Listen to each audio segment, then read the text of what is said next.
Dan alhamdulillah tanpa saya duga ternyata persepsi masyarakat terhadap upaya kita membangun hukum itu cukup tinggi. Ya, kami bekerja dengan sungguh-sungguh menangani persoalan-persoalan hukum, bukan hanya menciptakan norma-norma hukum baru, mempertegasnya, tapi juga sekaligus mengkoordinasikan penegakan hukumnya di lapangan. Dan alhamdulillah tanpa saya duga ternyata persepsi masyarakat terhadap upaya kita membangun hukum itu cukup tinggi.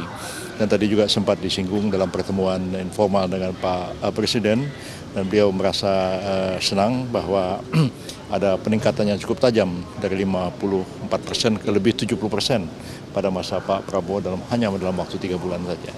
Tapi ada catatan juga, ada nilai yang masih belum maksimal untuk bagian penanganan jual beli kasus hukum dan juga masalah kesetaraan hukum gitu, Prof. Apa yang kira-kira bakal jadi pembenahan berikutnya atau evaluasi berikutnya?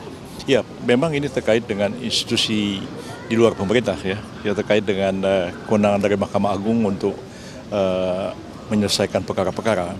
Tapi kami tetap akan melakukan upaya peningkatan dan pembenahan proses penegakan hukum dari sisi pemerintah, misalnya di bidang hukum pidana dari penyelidikan, penyidikan, dan penuntutan.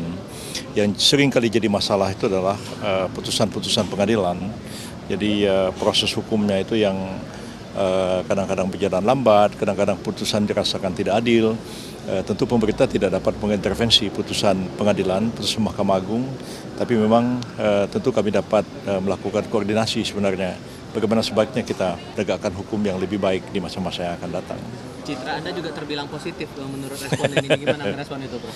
Ya, alhamdulillah ada tanggapan seperti itu, walaupun saya merasa sebenarnya kerja biasa-biasa saja, walaupun terasa belum optimal sebenarnya.